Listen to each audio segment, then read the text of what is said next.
everyone. Welcome to the Falls Township Board of Supervisors meeting for August 25th, 2025. We'll start the meeting with the Pledge of Allegiance.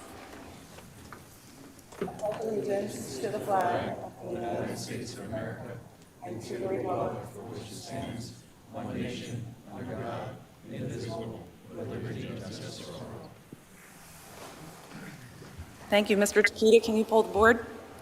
Take roll, I mean. I'm sorry. Mr. Galloway. Here. Ms. Mullen. Here. Mr. Palmer. Here. Item number 1, I think we don't have to do. We didn't have an executive session. Thank you. Moving on to item number 2, which is public comment. Is there a sign-in sheet?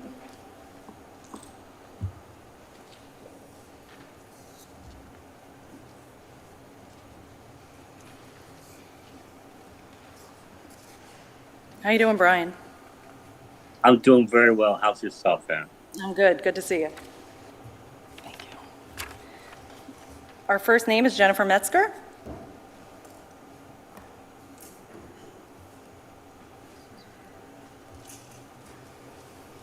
Good evening. Hi, how are you? Jennifer Metzger, Falls Township.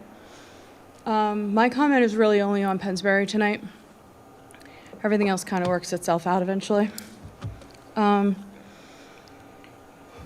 A group of us sent you petitions, so you have the wet signatures, you have the digital signatures.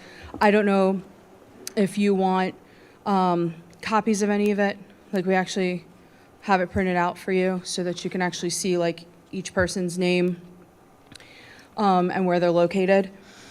The majority of people who have an issue are on Hanford, directly behind the PENNSBURY lights, the new sports complex with the 2 stadiums next to each other. It's like unheard of and has never happened in this country for a high school. It didn't actually happen here either because they didn't ask for it, but they've been doing it. So I don't know if you know, but they have football end zones, they have soccer end zones. Not only did they do the turf that they said they were going to do, but it's no longer an overflow. It's got stadium seating and scoreboards and now 70-foot tall lights. They've already ordered for October 6th. We're asking for the signature support because we're all agreeing that we don't need the second stadium with 75-foot tall lights right next to the football stadium at the high school. The shorter 40-foot lights we've asked for, we think would be acceptable. We're not sure why you need stadium sport LED blue light for an overflow field. We're asking that this gets dialed back or at least managed a little bit better because what we were told was going to happen and what's been happening is not the same thing. You have more than 8 people that have signed on Hanford. When the lawyers told you that they went door to door and gave documents and all the things, they did none of that. They sent a letter that said, hey, there's a meeting about it. That's it. The school doesn't even have the lit sign anymore, so nobody knows when to even stay off the grounds with all these contractors going back and forth starting at 6 a.m. Mr. Prokopiak had to ask them again to manage the water, and that was fantastic. They did that for a few days after he asked, but they're not managing it. So we can only imagine what's going to happen when they have to drill down a good amount of depth in order to put up 70-foot tall lights on this second field. Hood Boulevard and South Queen Anne Boulevard look directly at the lights. More than 5 of us have signed. Bristol Township doesn't even know. You have multiple people in the PENNSBURY School District that are not on the field under the hot lights or getting the lights into their bedroom like we are, but they're paying for it. So a good amount of people in LMT and Yardley also signed, and a good amount of people in Levittown signed. I've witnessed the quiet disruption through subtle developments at PENNSBURY High School Stadium and second turf field.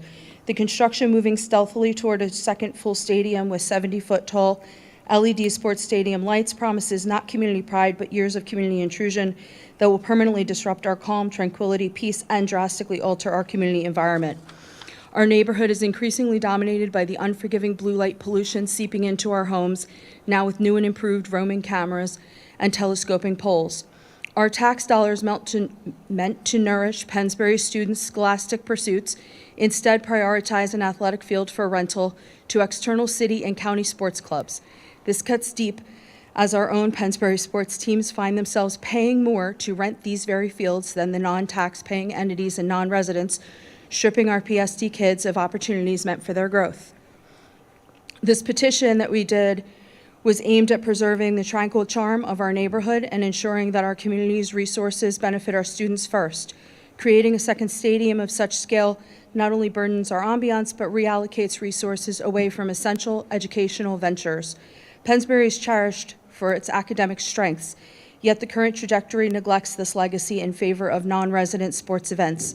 It's crucial to redirect funds towards education, infrastructure, and our school community without extending into unnecessary and invasive developments that pollute our neighborhood.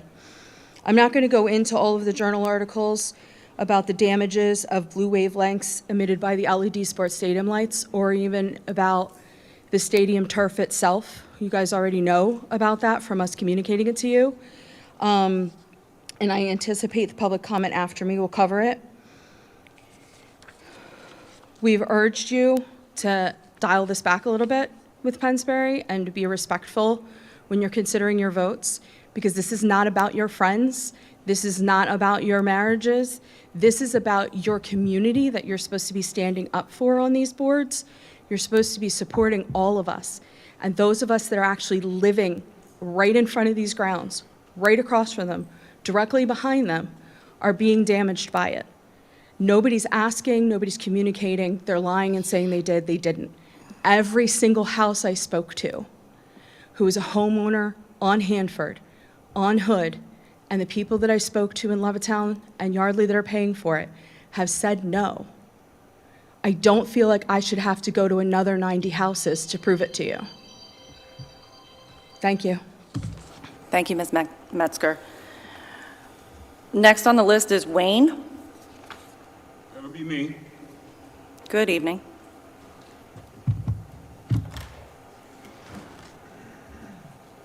I just want to show you real quick. Show and tell. Here you go, Dr. Smith.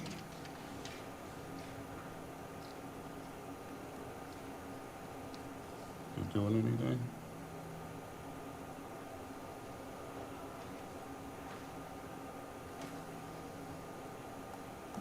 Oh, well. It worked in the lab. It's not working here right now. Is tire crumb material the next asbestos? School board already heard all of this, so you can turn your heads away. Anyone diagnosed with Legionnaire's disease? I thought about that with Major of Levittown. I thought that he perhaps had Legionella because Legionella is passed on by droplets of water. There are no chemical or bacteria exposure levels that are safe. Even low levels of exposure to PFAS or turf microplastics or asbestos or crumb rubber infill material are linked to a range of health effects, including asbestos lung cancer, mesothelioma, PFAS harm to the kidneys leading to chronic kidney disease or kidney cancer, also liver cancer and or lung cancer. PFAS reduce antibodies responses to vaccinations in both children and adults, increased risk of gestational diabetes, preeclampsia, low birth weight, and childhood obesity. People of all ages benefit from a safe and healthy environment for work and play. However, special concerns exist for children. Children are uniquely vulnerable to the bioaccumulation and biomagnification effects of toxic hazard chemicals and LED visible blue light UV radiation because children K through 12 internal organ systems are developing rapidly and their detoxification mechanisms are immature, including the eyes, nose, and mouth. Children also breathe more air per unit of body weight than adults and are likely to have more hand-to-mouth and hand-to-eye exposure, environmental contaminants than adults. Also, LED blue light radiation causes epileptic seizures, migraines, psychological trauma, and the thoughts of suicide. For these reasons, it is particularly important to make careful choices about children's toxicity exposures. According to the Synthetic Turf Council, the average athletic field that the Falcon field will use is 400,000 pounds of infill and 40,000 pounds of artificial turf carpet. There is no known way to recycle artificial turf, so it must be buried or burned, contaminating the environment with PFAS and other toxins. Although the EPA monitors toxins, most are under the agency cancer risk. So what do? The average, you need to avoid playing on synthetic turf on very hot days, especially the Falcon field, which is an open field with direct sunlight. Always wear shoes on synthetic turf. Don't eat or drink or adjusting sport mouth guards. Avoid using passive activities such as sitting, lounging, or freestanding activities. Ensure good ventilation of indoor fields. Fortunately, they don't have indoor fields yet. Need to think about it if you do. And Aaron, I think you have children, young children. You should be very concerned about this. Clean any cuts or abrasions with soap and water. Brush hair thoroughly after play. Shake out sports equipment and clothes outside or over the garbage. At home, take off the shoes before entering and avoid tracking the crumb rubber particulate. PM 2.5 is the dust, gets in your lungs, will kill you. Shower immediately after playing on artificial turf. Vacuum any infill that comes into your home. Get blood, urine, and check for baseline measurements before PFAS or artificial turf activity. Artificial turf fields are bad for student athletes, bad for the environment, and overwhelmingly bad for the taxpayers of Falls Township. Vote in favor of student athletes for the environment and physical responsibility. Vote for common sense. Reject artificial turf infields. Reject unqualified PENNSBURY school board members that don't know anything about what they're playing down. Isn't that right? Pay for play, new 50-foot tall built ugly school to prison pipeline institution. Reject the 70-foot tall professional LED sports light stadium lights. Reject repairing the high school welcome sign for parents, students, or visitors. Reject the willful ignorance of the PENNSBURY. That's our timer. Is that my tune? Yeah. Thank you. I appreciate your time, and I appreciate everyone listening to me. Thank you for coming. Thank you. Okay, that brings us to item number 3, which is the consideration of approval hiring Police Officer Brendan SHEEHY. Lieutenant Clark. Yes, good evening. So for your consideration tonight, we have Brendan SHEEHY, who is a 23-year-old resident of Middletown Township. Brendan currently is the general manager of the Fairless Hills Garden Center, which is one of Falls' busiest and most successful businesses.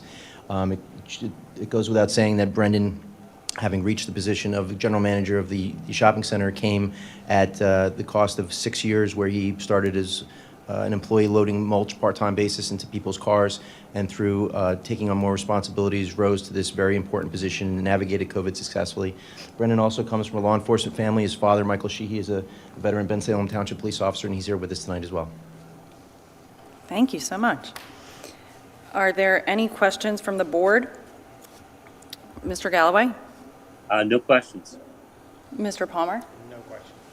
And I have no questions. Is there any public comment? Okay, is there a motion? So moved. Second. All in favor? Aye. Aye.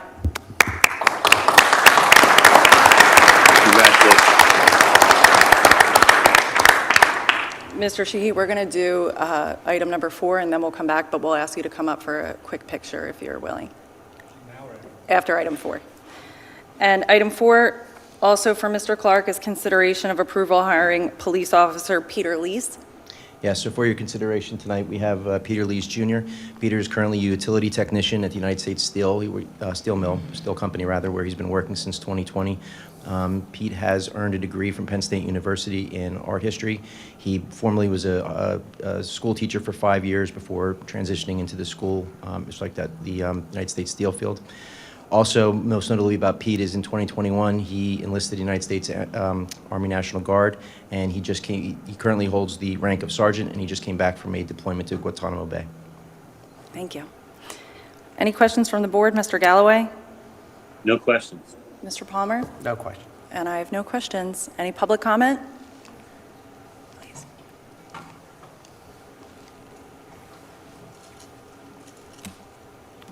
I just want to say congratulations to both men. I think that's great.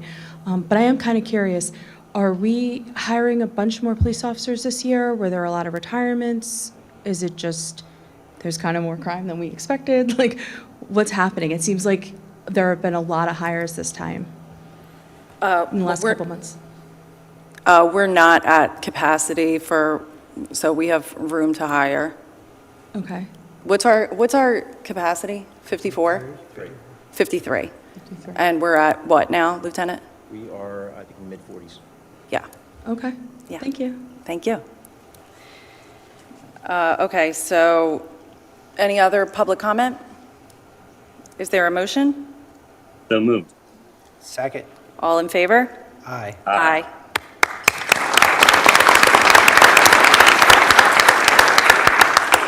If the two new officers could come up for pictures, and then we'll have an opportunity for your families to come up and get pictures with you also.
What?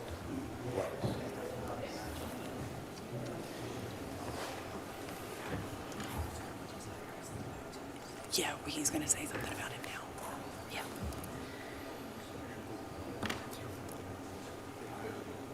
Oh, okay. Also, last month, we had for our consideration the hiring of Officer Brandon Hughes, which passed unanimously, but we did not have him here that night. Oh, there you are, Mr. Hughes. Hi. So, Lieutenant, do you want to give our little welcome to Mr. Hughes as well? Sure. So Officer Hughes is originally from Indiana. He played football through his high school years and was obviously very, very good at it, so much so that he earned a scholarship to Oregon State University where he played cornerback. And after playing there for 4 years, he earned a degree in communications, and he was drafted by, help me, San Diego Chargers, and played several years in the National Football League, including a stint for 3 years, I believe, with the Philadelphia Eagles. Since his playing career is over, Brandon transitioned into a business owner. He opened a gym called Fuel House in Middletown Township, where we are tonight. And he ended up taking all the passion he had for football, but steering it towards mentoring, towards coaching, towards developing young children. And in that context, we formed a relationship with him a couple of years ago where he actually attended our Falls Township Police Youth Academy and provided that same sense of coaching and mentoring. We're very, very welcome, or very glad to have him, and we look forward to the relationship that Brendan, the police department, and the community are going to have together. Officer Hughes, we welcome you as well.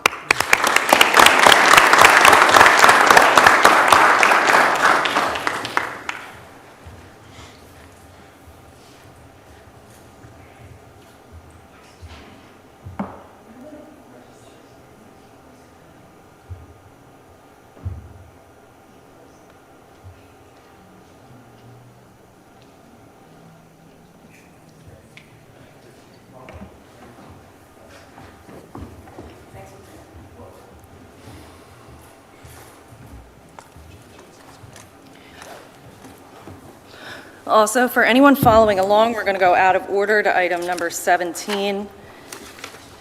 This is consideration of approval for a special event application and indemnity agreement for State Representative Jim Prokopiak Lauren, do you just want to tell us what it is, and then we can ask the state rep to come up? Certainly. Excuse me. The state rep's office has applied for a special event permit I think so. My mic's on, right? I'm not as loud as Mr. Clark, so he's, the state rep's office has applied for a special event permit to hold an event in the township's park.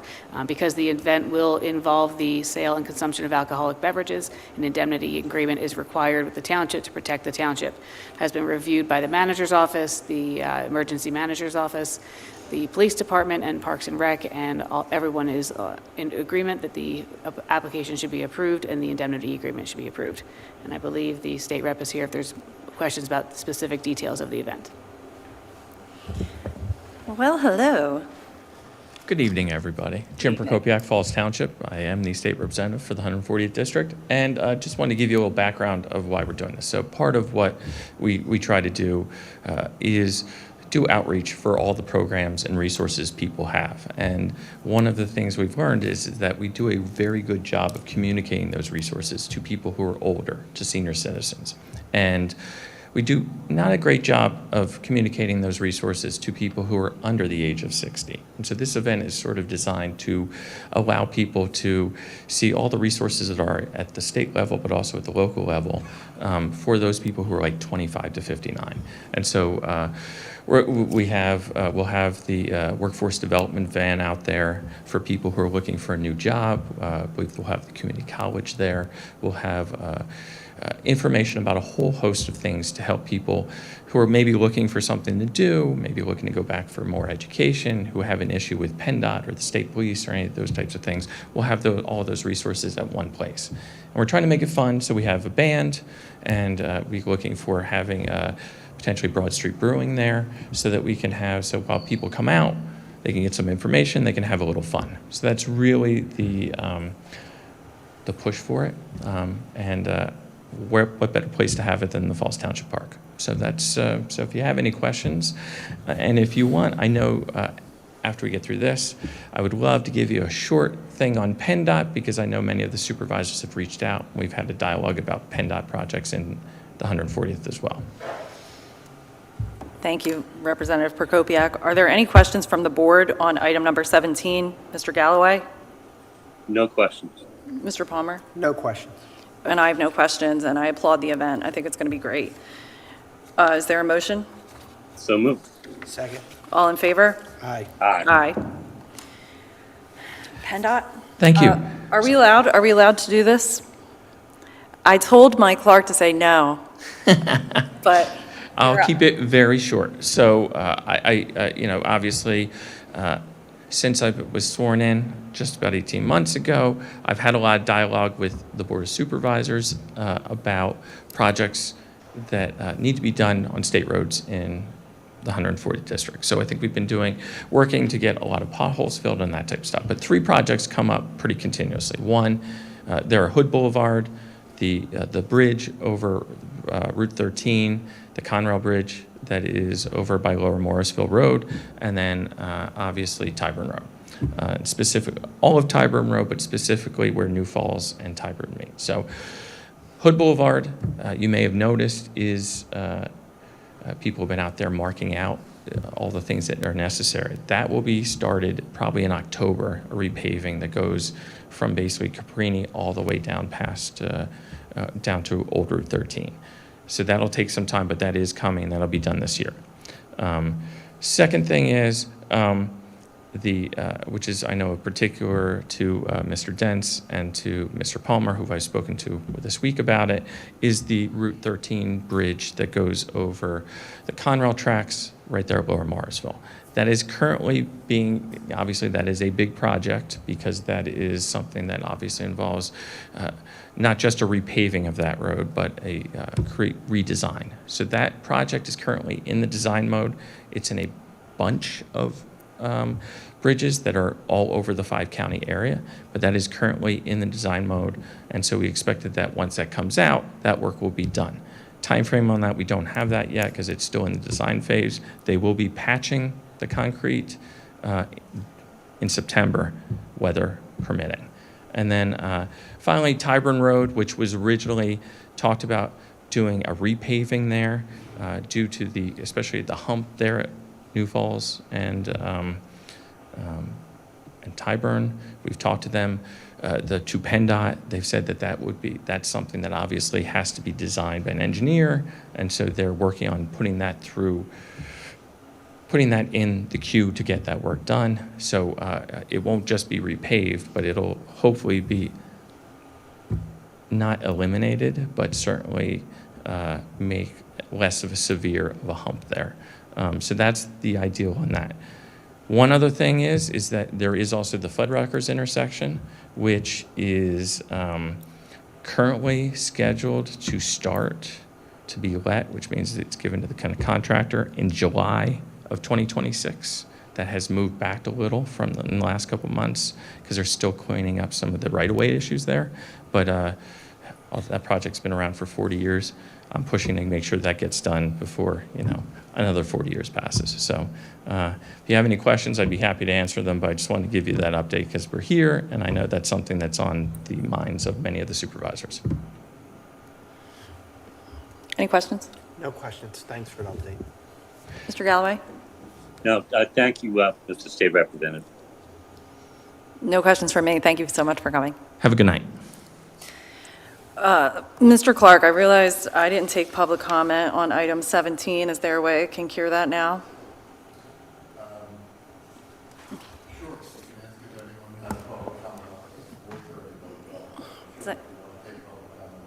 Does anybody have public comment on item 17? I apologize. Okay, back to our regularly scheduled agenda with item 5, PENNSBURY High School Falcon Field, amended final land development, 608 South Old Boulevard. Welcome. Thank you.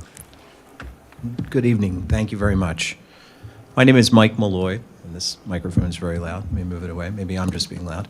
From Obermeyer, Redmond, Maxwell, Hipple, and I'm here on behalf of PENNSBURY School District. I have with me tonight Dr. Tom Smith. He's the superintendent, you probably know. Terry DeGroot, he's the project engineer.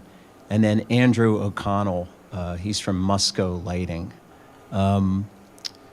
We're here only tonight for an amendment for 4 70-foot lights to be placed on PENNSBURY High School's practice field. And, we've prepared the same presentation for the supervisors that we presented to the Planning Commission, where we received their unanimous approval for the lights. The star of the show, and I'll kind of preview it, is Andrew, who I'm going to hand it off to him. I'm just the lawyer, right? So he's the expert on lighting. And a lot of the public comments, a lot of the fear that has been expressed tonight and at other meetings, Andrew addresses it pretty well from a technical perspective and otherwise.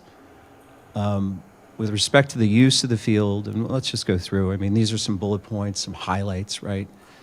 0 light spillover from the practice field. The practice field will show a slide. It's replacing 6 existing fields. So we're not trying to expand the use. We're not trying to create, a more congested situation or anything like that. We're talking about the exact same use except displaced onto a new field that can handle that. Everything will be on a timer, off by 10. There's probably some latitude there for football games and the stadium lights, but, so it says except for football games.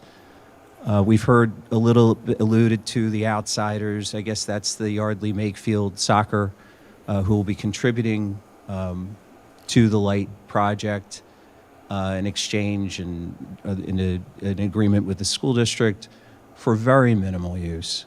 And I've detailed it up there. Limited use, Pee Wee League teams, 2 teams, 16 kids, 7 to 9, weekdays, weekends. It's a very limited use of the field that is not going to cause any perceivable change to the outside neighborhoods or to the community, at least from our perspective, given the measures that we're going to take and the agreements that we've made to limit it to the use that we're coming here to talk to you about tonight. No events of any kind on the practice field during football games. It's pretty obvious reasoning why. The conflict would be too much. You've experienced, thousands of people successfully at your games, so you don't want to add to that. And then the practice field, again, causes no additional high school traffic, minimal additional traffic total. I'm going to hand it off to Andrew, who I'll just sort of handle the slides. I'm going to move it on, unless you probably don't have any questions for me. So, but if you do, I'm happy to answer them. Here's his first slide. Andrew O'Connell. He's from Musco. Musco is the designers, I believe, manufacturer as well of the light product that he'll talk about tonight. And as I sometimes say, he forgot more about lights than I'll ever know. So, Andrew. Thank you, Michael.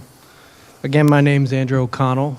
Good evening, everyone. I work for Musco Lighting, and I'm a field rep for Eastern Pennsylvania.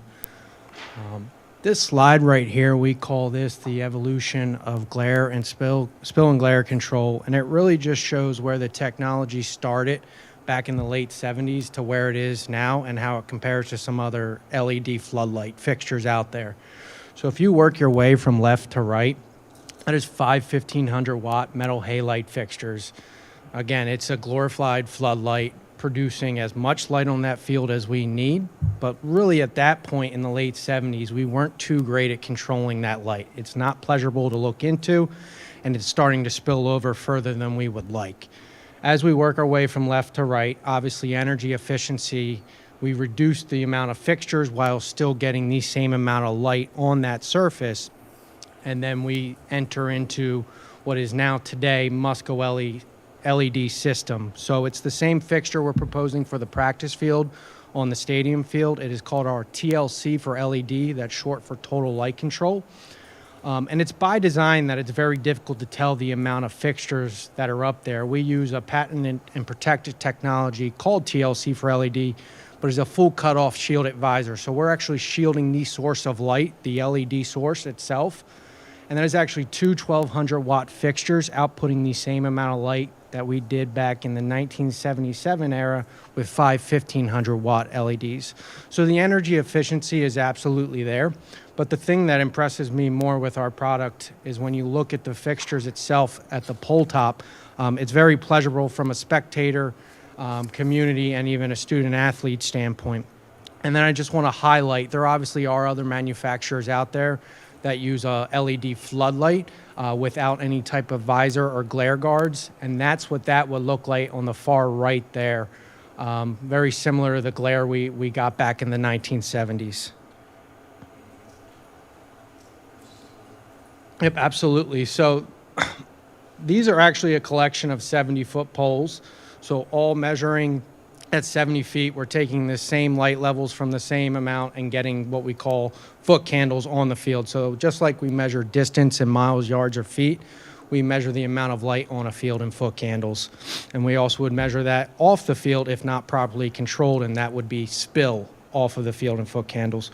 But there's been some concerns about the height of the poles. And one of the main reasons we went with 70 was because the stadium is already a 70-foot pole. But usage, whether it's collegiate, professional, high school, or even recreation, does not drive the pole height. What drives the pole height is first IES standards, so that's the Illumination Engineering Society. And that's really our Bible for our engineers back in Musco to say, how are we supposed to properly light these fields to protect the players, the night sky, and the community? What drives pole height is actually the size and square footage of a facility. So as far as that center point of that field, so your face-off X, your center point, your 50-yard line, we take our setbacks and our pole setbacks from there. So the further you go from that, meaning if the field gets larger, the taller the pole needs to come. If we were to have, say, a pickleball court, a tennis court, your poles aren't too far from the center of those courts, so a 40 and 50-foot pole would be appropriate. However, Again, whether it's a collegiate field or a recreational field, those fields are still the same size. Call it 360, 195, 360, 210. So our pole height's always going to remain the same.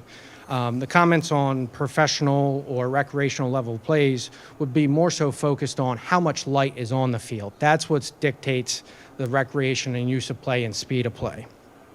Any questions on that? None. So what we have here is called a blanket grid, and what we had our engineers put together was a worst-case scenario. Your stadium field, which is already retrofitted with Musco LED a few summers ago, and then obviously what we're here for tonight, your practice field. So that's a total of 100 fixtures turned on all at the same time. If you track that, we call it a blue contour line. That tells us where that light will get its final reading of 0 foot candles. So we connect the dots to show where we will cut off that light in foot candles. We do that both from a horizontal and vertical. Horizontal is measured 3 feet above grade, more so for playability and safety of the players. And then vertical is measured 5 feet above grade, more so to depict what a spectator would experience. So as you can see, obviously the properties nearby on both fields, we're cutting off before we reach those properties with both fields turned on. This is worst case scenario. It takes into account no trees or anything at the site. Andrew, let me just interrupt for 1 second. So within this blue outline, there will be light on the surface, like on the grass or the turf. So when you get over into 0, like say I lose my keys in the grass, does this mean like when I get out to the zeros, I'm not finding them because it's completely dark? It's dark. We would Okay. not pick up a measurement on my light meter. Okay. And give you some context, and you will see some points as we get closer to the house that are, say, 0.1. When we have a full moon, and I would to go out there to take my light meter, a full moon outputs 0.1. Okay. Thank you. So this goes back to, we call a 150-foot spill from the edges of the field. This is measured in foot candles. We have a scan average of 0.018. So again, well below what you would typically see with a full moon. This is measured at 5 feet, more so depicting what a spectator or neighbor would have. And again, we are below that 0.1. We're actually at 0.035 with all 100 plus fixtures turned on.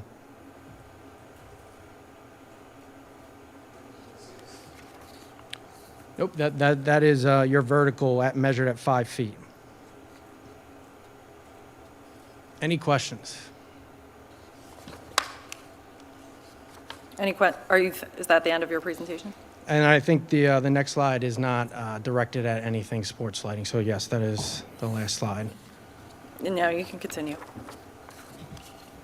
Oh, I'm sorry. Yeah. Thank you, Andrew.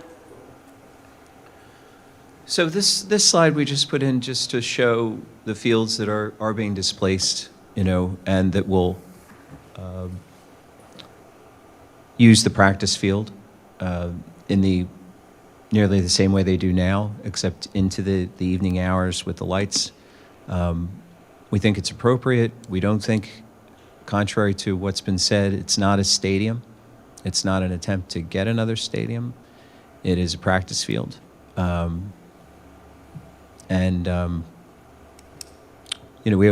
have Mr. Smith, if you have any questions about the schedule, we've also submitted this to the township. We've shown it in a couple different ways. The YMS use, how it incorporates in with the practice field and the stadium field together. We've submitted a full schedule for the township's consideration. So we are ready to ask for your approval, I believe. Unless you have any questions for me, for Mr. Smith, for the project engineer. I have a couple questions. Sure. We had some residents come up and talk about it. They're talking about glare in their houses, light pollution. I think you addressed it by saying no spillover.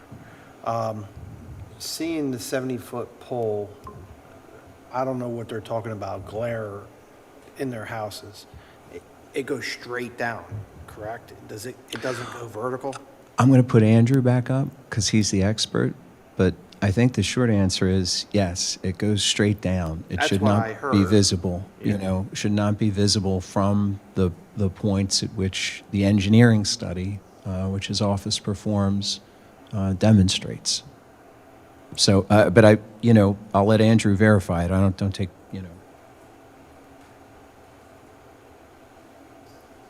See if we have. Yeah, the fixture itself, you are correct, is diagonally and directionally aimed down at that center point on that field. Full cutoff shielded visor, so that means it's blocking off the source of light from the left, the right, and at top. So if you were to take a bird's eye view of the field, you would see that a field, yes, so right there, you would see that a field is illuminated, just like I would see if I was standing on the field, that some of the nearby neighbors have their kitchen light on. That doesn't mean that kitchen light is lighting up the field, and vice versa. That doesn't mean the field's lighting up in their kitchen. As far as glare, and that's a great question because what we just talked about was in foot candles. So that's for on and off field measurement of light. Glare is actually measured in a term called candela. So when you look 70 feet up in the air at those four fixtures, how impactful is that glare? And what we measured from 150 feet out is, I think, an average of 1,000 candela. To give you some context, when you're on your highway, so every day we're running into a lot of LED high beam headlights. Those are typically 30,000 to 50,000 candela. Our scan average is 1,000. So it's very, very small in terms of candela, and we're able to do that because the way our visor is directionally and diagonally aimed down at that field. What's like a floodlight? I have a neighbor out in the back, and when they leave their light on, it like A floodlight it annoys me. is, so let's go to your lamp in your house. You don't put any type of shade on that, and it's just emitting light all over the place. It's the same thing with an LED. When you have an LED floodlight, that's more of a circular fixture than a triangular fixture. That's what we would refer to as a floodlight, where you can look up, and if you look, you're almost blinking away the white and the blue in your eyes because they're not shielding any of the source of light. Right. It's essentially, if we looked up here, I'd classify that as a floodlight. There's nothing blocking that fixture itself. Yeah. As opposed to the Musco fixtures blocking the source of light. And we use internal reflectors within the fixture itself to reproduce the light back onto the field. Mr. Galloway, do you have any questions regarding the light engineering for Andrew? No, and I appreciate the presentation. I learned a lot. Thank you. Thank you. Okay. Okay, I still have one more, not from Andrew. Yeah, me too. Okay. Come on, come back up. Yeah. Okay, Mr. Palmer. So it's not a stadium, it's a practice field. Is there any bleachers or anything along there? I don't think I've seen I'm anything. going to ask Mr. Smith to come. So in the Dr. original Smith, sorry, approval, Dr. there are 3 bleachers. They're about 5 levels up. They go to about here.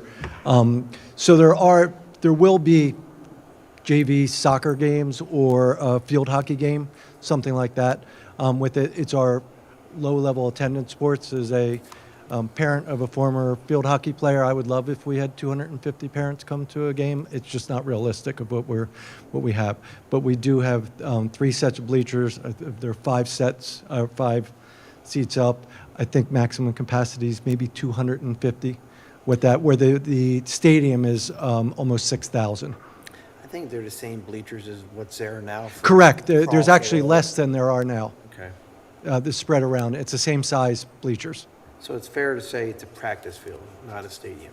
Correct. No, it's definitely not a stadium by any means. Okay. That's all I have. Dr. Smith, and you can hand this off if it's not you, but who was responsible for notifying the residents? that We neighbor? did it through the attorney. We sent letters to the folks behind. And how did you do that? We sent them a letter. In the, just in the mail? In the mail, correct. Okay, thank you. Mr. Galloway, do you have any other questions about anything else?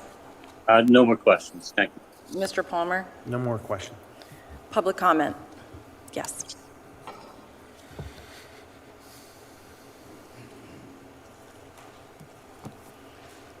Hi.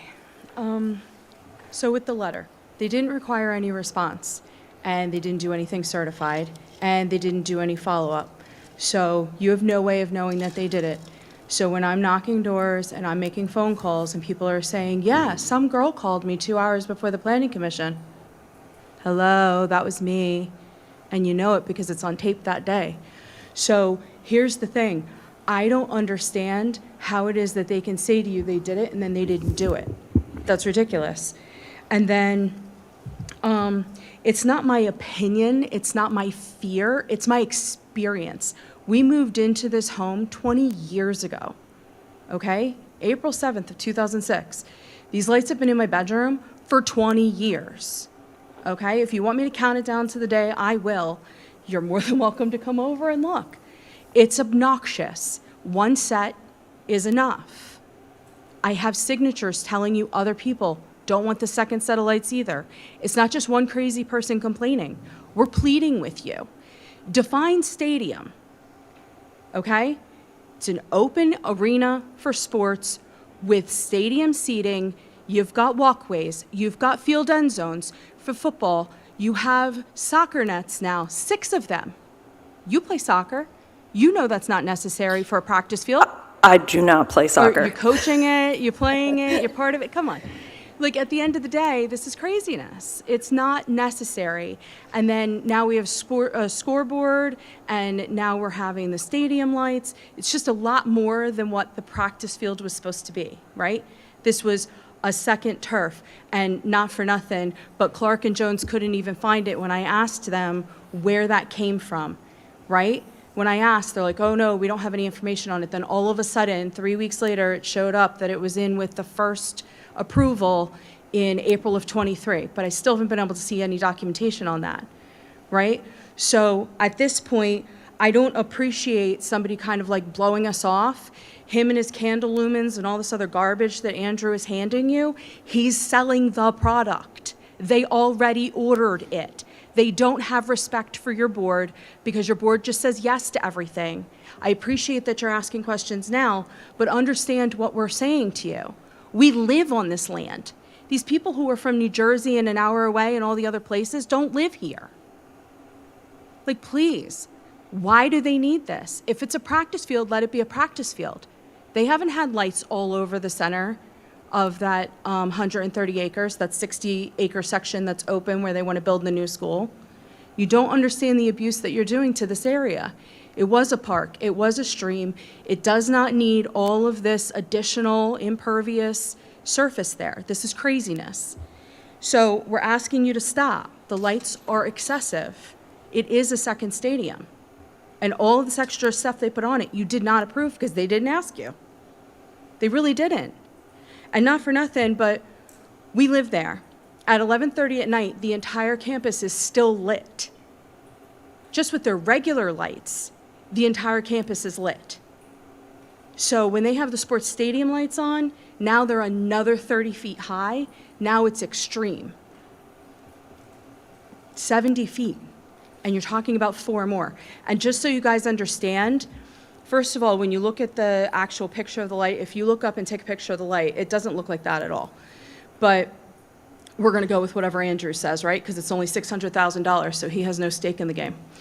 Anyway, the YMS agreement was pulled down. That YMS agreement is only to cover for $300,000, not the $600,000. And it's only for one set of lights, not both. But YMS is on the football stadium grounds. And it is supposed to be every day from 4 p.m. to 11 p.m., Monday through Friday after school closes, and then all day Saturday and Sunday is what they said. And how do I know that? Because I was the person who got a nastygram because I asked during the February 6th facilities meeting before or after 7:30. They sent a nasty letter to my house saying I'm not allowed to ask questions during their meeting. So I know what the man from YMS said. He said after 7:30 they would be starting another game for practice. So it could go to 10 or 11 at night. This is a lot. Thank you. Thank you. Yes, come on up. Class 1 lighting, Andrew, is professional sports. lights are above 70 feet, if I'm not mistaken. Class 2 lighting, Andrew, is, I believe that is high school. Yeah, high school. And high school is at 50 feet. And practice fields are at 40 feet, class 3.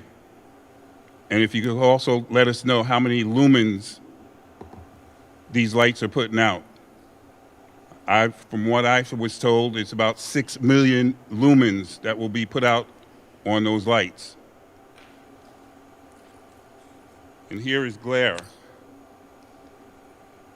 If it was to shine this in your face, you probably wouldn't be able to look at the light.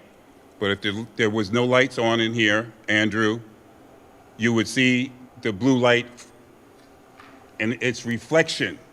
It's the grass that the light is going on that's reflecting the light and causing blue light spillover in the neighborhood. Not necessarily them directing the light down and there's no spillover from the light shining down. It's the reflection off of the grass that makes everyone excited to play in the field. That's the whole science behind it. LED light is blue light that has UV radiation in it. That's what's going to cause sunburn on the kids in their eyes and epileptic fits and everything else because of the blue light that is shining. The LED lights were basically for neurosurgeons to look at the disease of the brain, if you actually do your research on it, Andrew.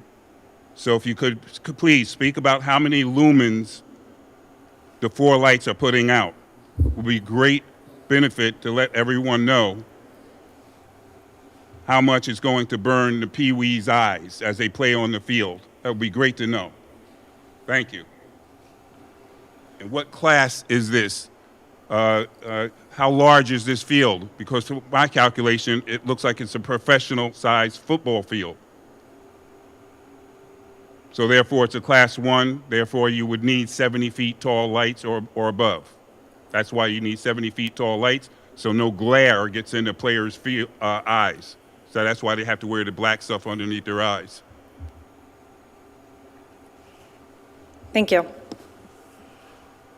Any other questions or comments from the board? I have one. No questions. Oh, I'm sorry, Tony. How are you? Tony Batiste. 2 teams of 16. Does that mean each team has 16? Or 16 total? 2 teams of 16. Each? Okay, so 32. Okay, and they're going to play a 2-hour practice, or you're going to have 4 teams total?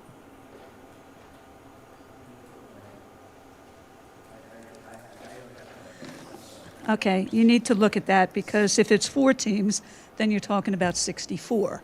And in the likelihood is 64 kids may have 64 parents bringing them. Here's another microphone right here. Thanks.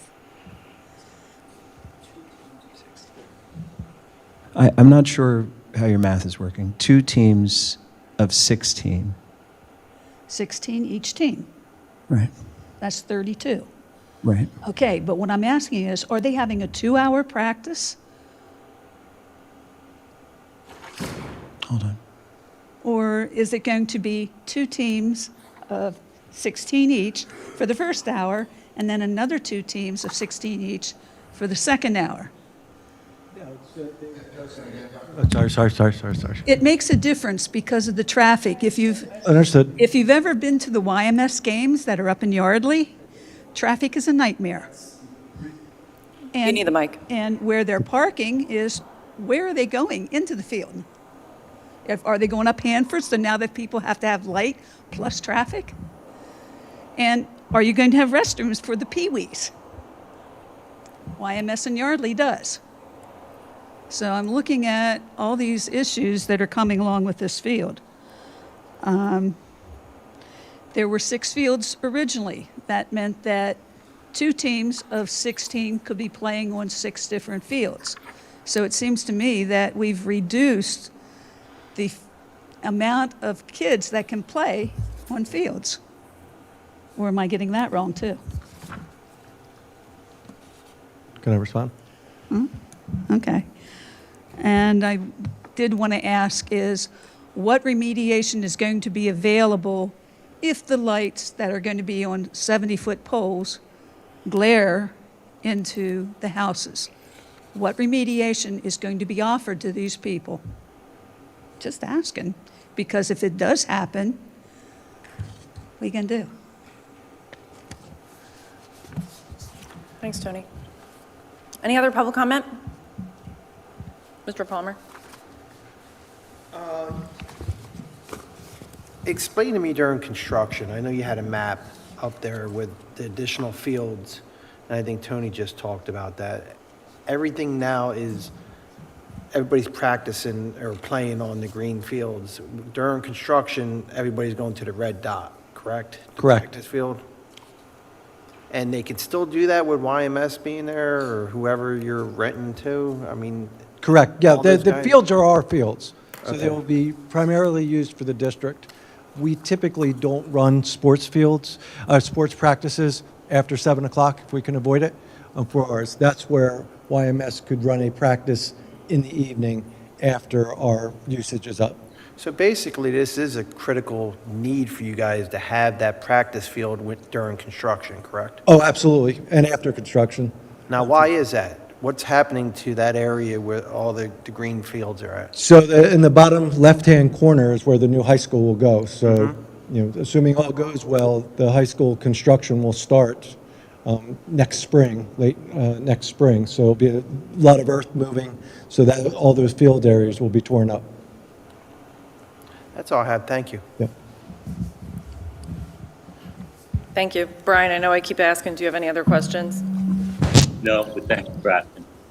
Thanks. Mr. Palmer, you're good? I'm good, thank you. Okay, and I have no questions. Is there a motion? This would be, sorry, this would be Resolution 2025-19. So moved.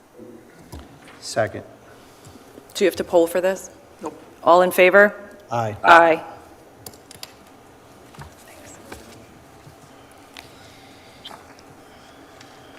I lost my agenda. Okay, item number 6. NP Falls Township Industrial LLC, minor subdivision, Dean Sievers Place.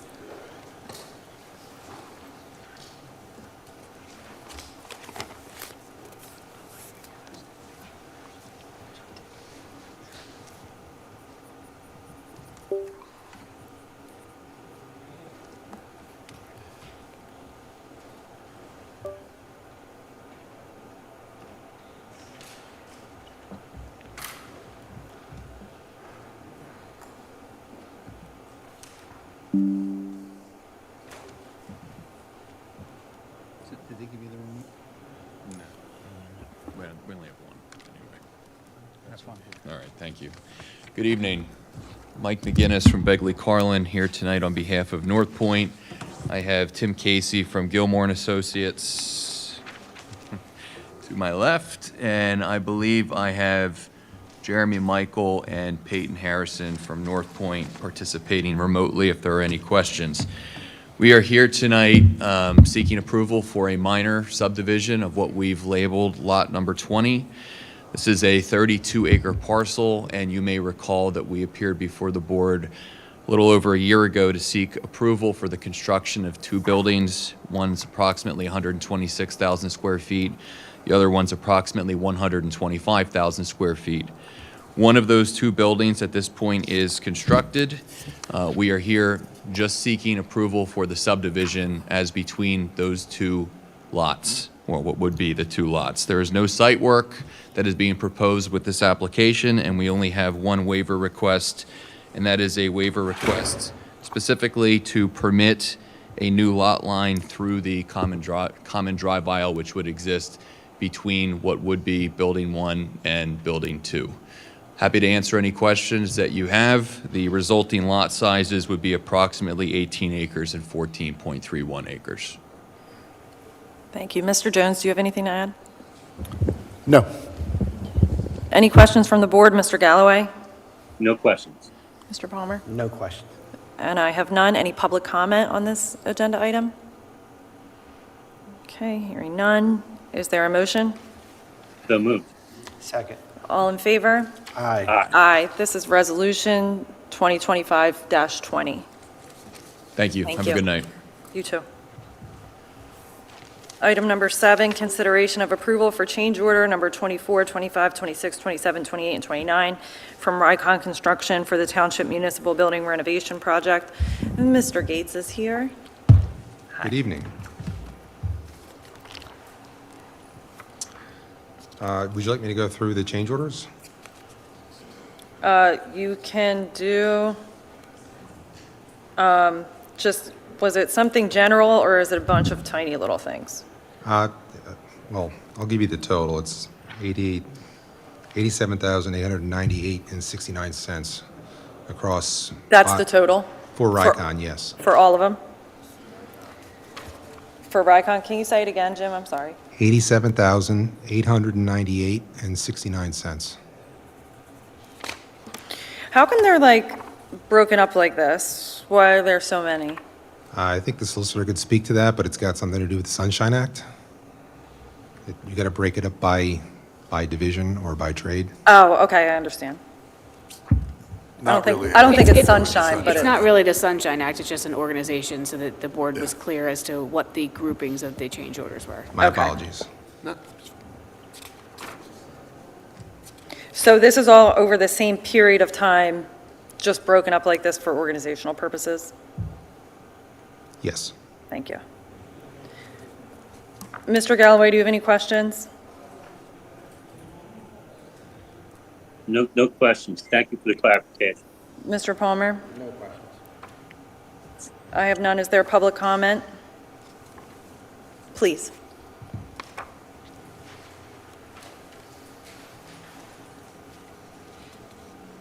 What are the change orders for? Jim, do you want to answer? Okay. Jim will do it better than I will. All right, so I have a little description for each of them.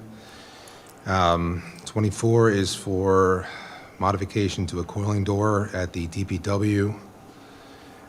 25 is for a change to add mountable curb at the flagpole island, along with an added railing along the west side where there was a redesign on the site. 26 is for an added pistol locker requested by the police department.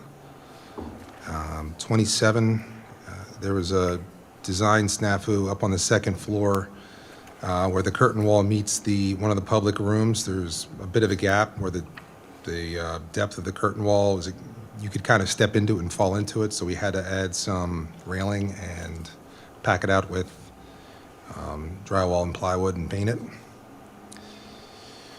A couple other minor changes where some bathroom tile was deleted because it didn't work on the curved wall. They had to skim coat it. There was a big chunk for repair of an existing plaster ceiling after mold remediation. There's another one for accessibility, the detention toilet sink combos. The valves weren't accessible. So if something went wrong, there was no way to fix it, so the decision was made to add access panels in the block wall so that we wouldn't have to tear the walls apart if something went wrong. And then the last one was a big chunk for the issue with the ceiling design in the detention area, adding security ceiling access panels, and some additional ACT ceilings. Thank you.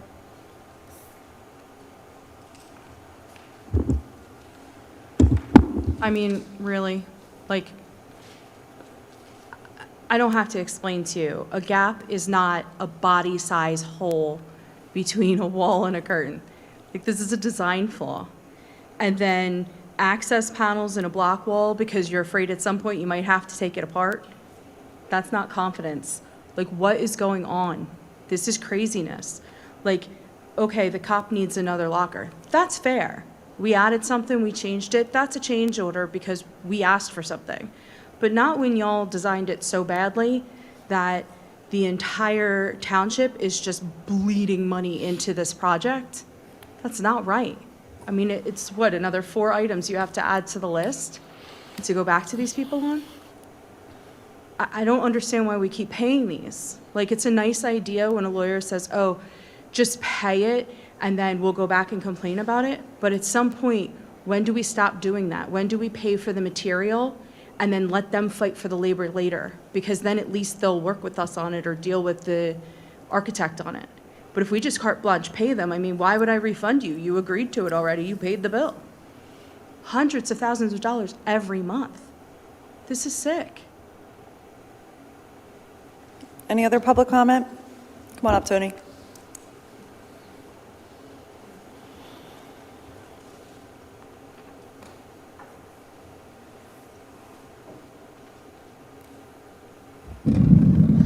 If it's a new building, why is there mold?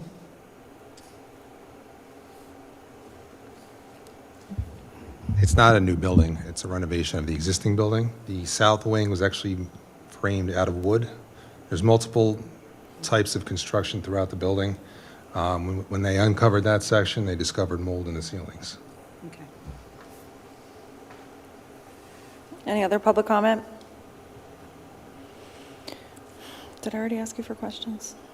Yeah, okay. Is there a motion? So moved. Second. All in favor? Aye. Aye. Item number 8, consideration of approval for change order number 8 from QPI Electrical Company Incorporated for the Township Municipal Building Renovation Project.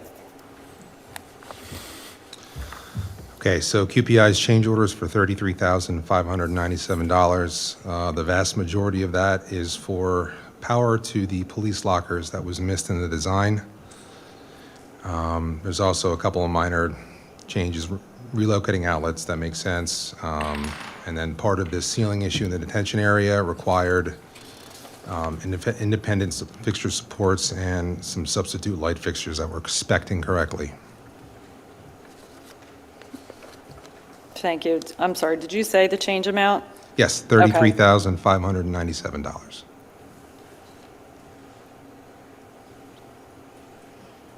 Any questions from the board? No questions. No questions. Public comment?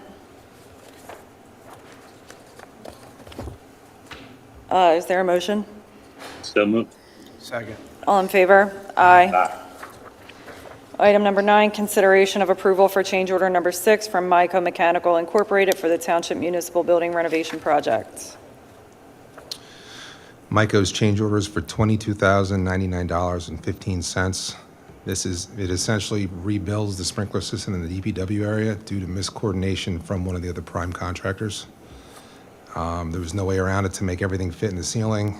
Their responsibility was to coordinate this. It didn't happen, and will subsequently be back charged for the same amount. Mr. Gates, I'm sorry. On this top sheet where I see the contract sum will be increased by this change order in the amount of, that's the change order amount, right? Yeah, let me pull up the, So yes, I'm it should looking say at- 22,000.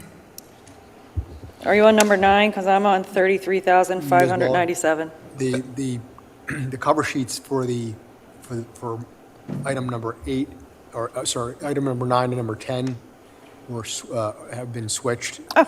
So you're looking at. Thank you. Yeah. Okay. Any questions from the board? No questions. Public comment? Is there a motion? So moved. Second. All in favor? Aye. Aye.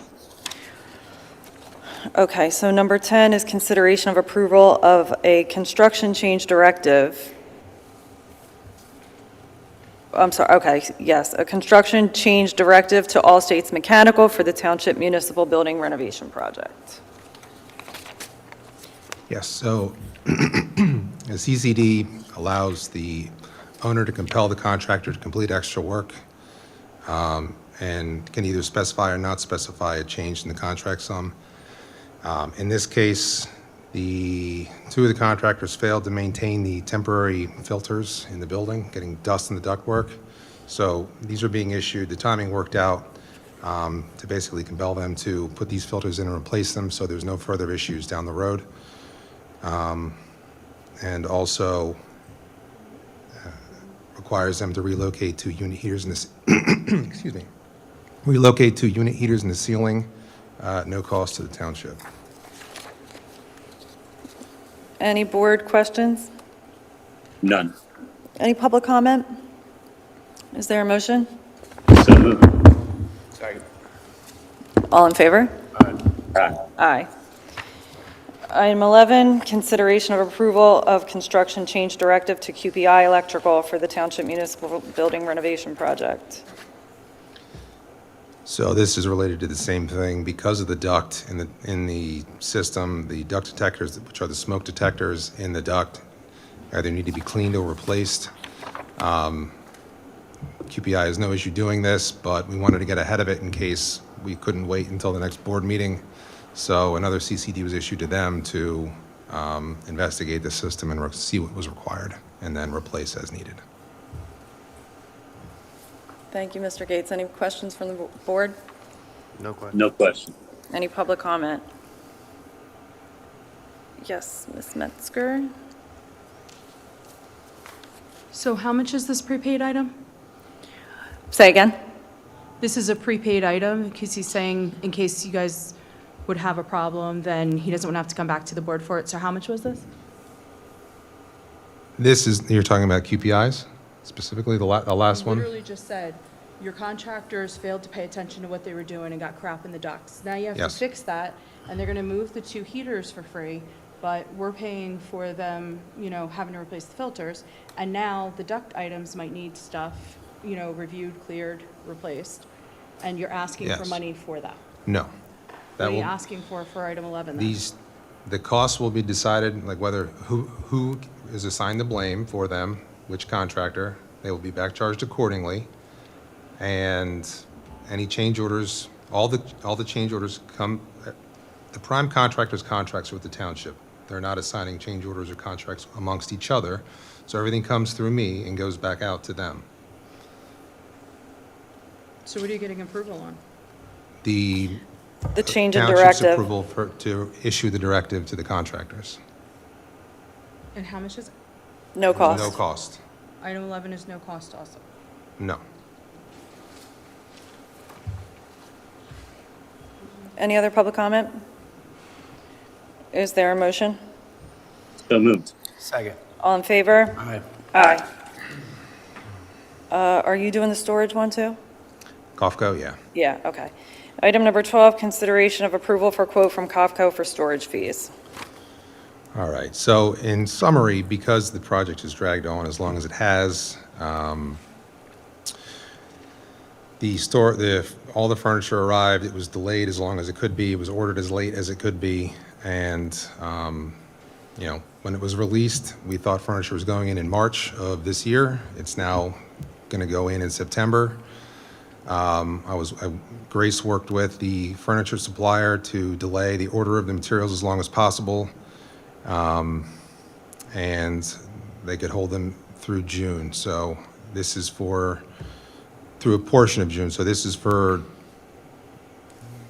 the end of June, July, and part of August. And as of right now, furniture is scheduled to begin on September 8th. Thank you. The furniture vendor advised that if we make that date, then there won't be any additional storage fees. Excellent, thank you. Mr. Galloway, any questions? No questions. Mr. Palmer? No questions. And I have none. Public comment? No public comment. Is there a motion? So moved. Second. All in favor? Aye. Aye. Item 13, consideration of approval to ratify agreement from HML Container Services for 218 Coventry Road. Who's doing this one? I could take this one. Hey. So there was a matter that we were in court with for 218 Coventry, and part of the order required the township to, I believe we were demolishing the structure on that. And so we had a limited time to be able to do that, and so we had to engage a contractor in order to be able to demolish the structure. So this is the ratification of the engaging of that contractor. All the township's costs will be leaned against the property, so eventually we will recover the funds for the contractor. Thank you. Any questions from the board? None. Yes. Sorry, did you say no questions? Okay. No question. Public comment? Is there a motion? So moved. Second. All in favor? Aye. Aye. Item 14, consideration of approval for support of SEPTA services. I can take this one as well. The township has been approached to add its voice to SEPTA funding support that various municipalities in southeastern Pennsylvania have sent to various officials in the state House and Senate to voice its support in increasing funding to SEPTA. And again, this is several municipalities in the area have lended their voice to it, so the township has been asked to join that. Thank you. Any questions from the board? No question. No questions. Public comment? Okay. Is there a motion? So moved. Second. All in favor? Aye. Aye. Item 15, consideration of approval for the auction of surplus vehicles.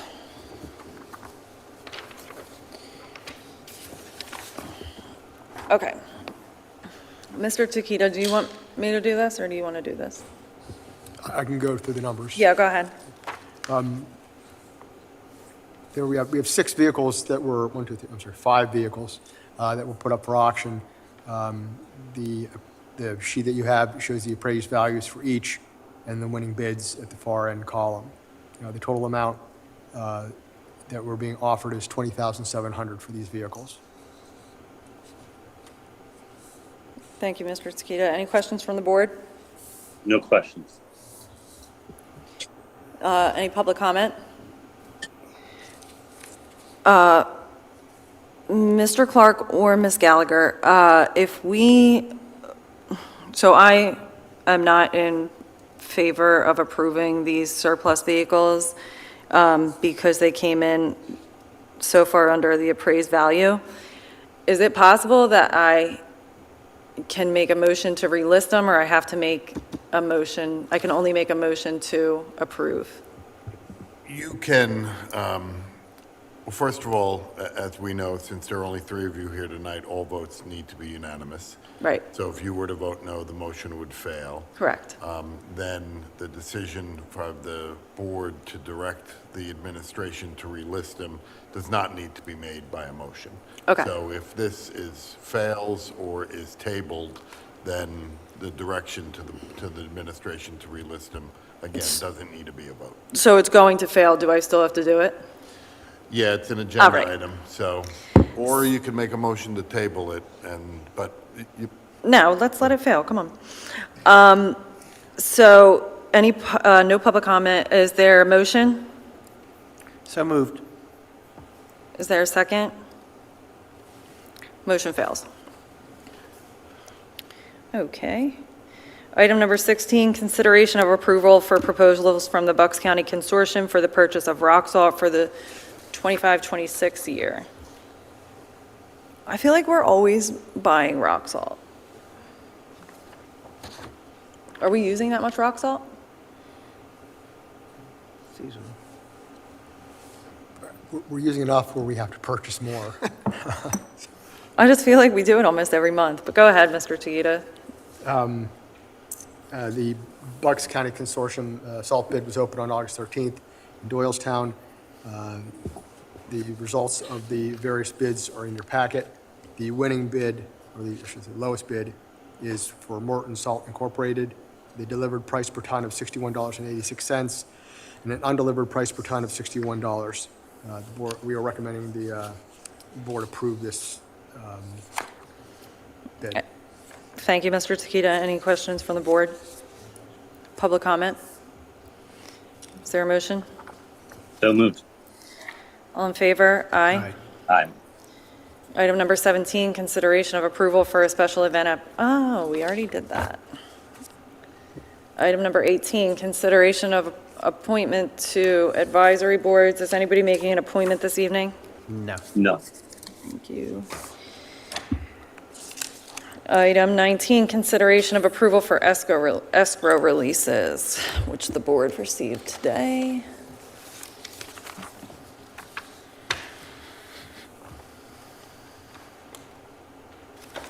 John, do you have those?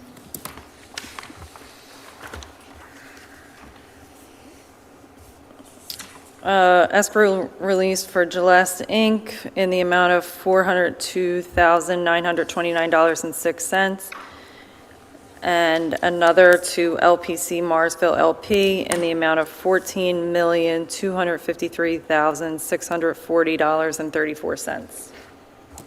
Any questions from the board? No questions. Nope, no question. Public comment? Is there a motion? So moved. Second. All in favor? Aye. Aye. Okay, item number 20 is the minutes for July 28th, 2025. Is there any questions from the board on the minutes? No questions. No question. Any public comment? Is there a motion? So moved. Second. All in favor? Aye. Item number 21 is the engineer's report. Thank you, Mrs. Mullen. For the month of July, you can see we've had 2 land developments submitted, one for North Point, that's another subdivision, no construction. The second land development is for Sylvie Concrete, and that's for 2 small building additions. Both of them are in the review process. 3 earth disturbance applications, each of them innocuous in that they're subject from the waiver of land development procedures that they went through. All of my highlights are identified in red. They're pretty straightforward in terms of the last few months, so due to the time tonight, I'll just ask for questions. Thank you, much appreciated. Any questions for the engineer? No question. Okay, item number 22 is the bill list.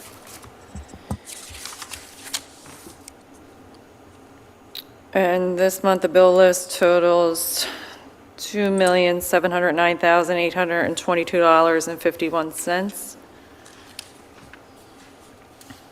Any questions or comments from the board on the bill list? No. No questions.